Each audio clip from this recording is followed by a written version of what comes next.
तो अपन थे खेत पर, अपने को काम तोड़ना था भटा, क्योंकि शाम के बज चुके हैं 5। भटा तोड़ने के बाद अपने और भी काम करना है।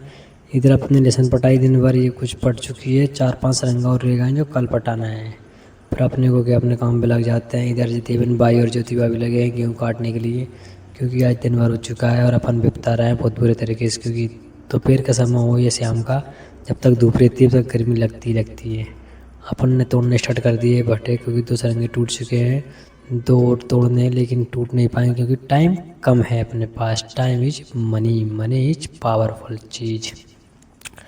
ये तोड़ते तोड़ते भैया रे की हो चुका है टाइम अपना।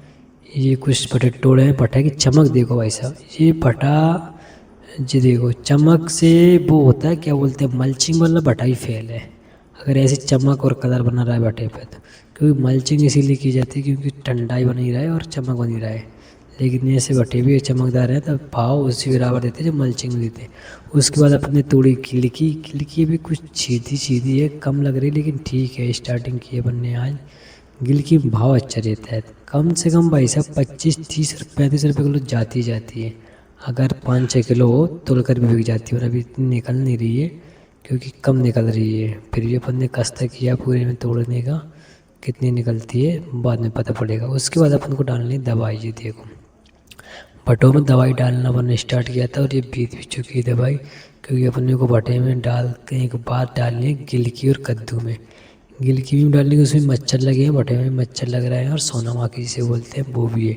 लेकिन एक बार स्प्रे कर दी थी इसलिए सोना माखी तो कम हो चुकी है, लेकिन मच्छर थोड़ा कम हुआ है। लेकिन इस बार हो सकता है और कम हो जाए। इस लगने के कारण है मौसम, क्योंकि मौसम ठंडा बना हुआ है अभी 2-4 दिन से, इसलिए मच्छर ज़्यादा लगते हैं, धूप पड़ते नहीं। भट्टे में डालने के बाद दवाई अपन आ चुके हैं गिलकी दवाई डालने के लिए, क्योंकि इसमें मच्छर लगे हैं, कहीं कहीं डंक लगे हुए हैं यार। मच्छर ज़्यादा हो तो इल्ली का रूप धर लेते हैं, इसलिए अपन ने गिलकी में डालना स्टार्ट कर दिया है।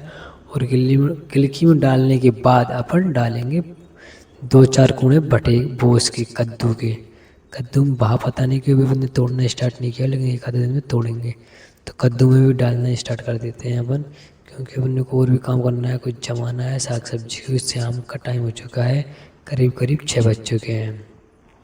इसके बाद अपन ने कद्दू में डाली 3-4 कूड़े। कद्दू में भी सोना माखी लगी हुई है और मच्छर तो सभी में लगा हुआ है इस बादल की वजह से, कि बादल हो रहा है, कभी कभी चींटे पड़ जाते हैं, इससे ठंडा मौसम रहता है। मगर क्या करें, दवाई के अलावा बस कुछ रास्ता भी नहीं है।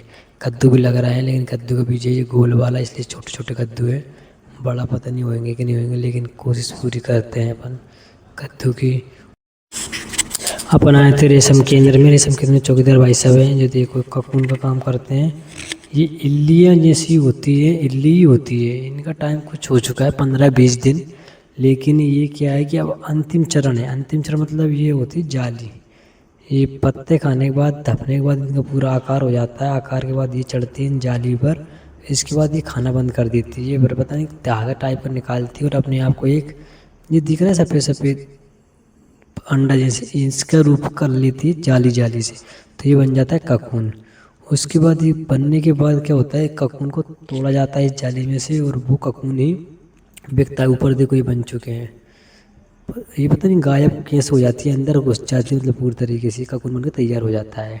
उसके बाद में शाम को आते आते शाम हो जाती है, तो इधर इधर उन खा रहे हैं हो रहा, क्योंकि ये काम होता है अपने गांव वालों का। खेत पर काम करते हैं, शाम को आते हैं, खेत में चलाते हैं, चना और बाले सेक कर खाते हैं। जय राम जी की।